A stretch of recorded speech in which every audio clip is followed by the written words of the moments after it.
One at a time, please. First question. Okay, that's a good question. How would we develop, and why would we develop the relationship between HR and OD? That's an excellent question. First off, HR needs to get out of the mode of thinking of employees strictly in terms of financial sinks and start thinking of employees in terms of assets, intellectual assets. When you have intellectual assets that have been developed over time, they cost money in terms of time and money, particularly training money.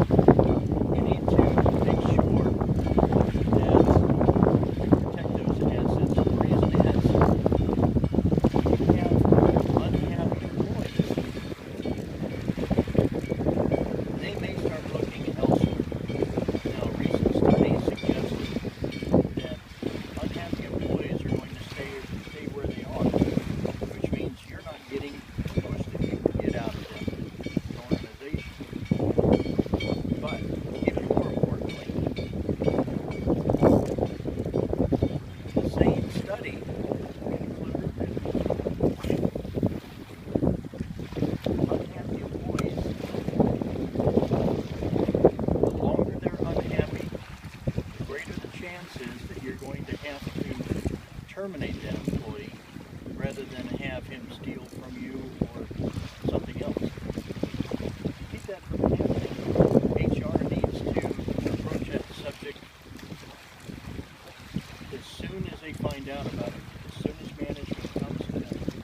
If they don't, and they do have to terminate that employee, you're going to lose far more money doing your rehiring and retraining than you would anything else.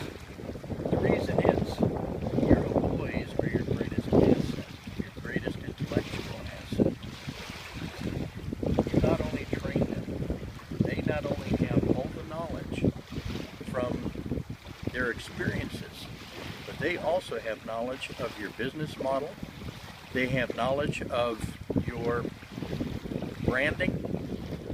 It's as if you walked to your competitor and said, how about if I give you free of charge, no strings attached, everything you need to mimic the success of our business. Would you like that?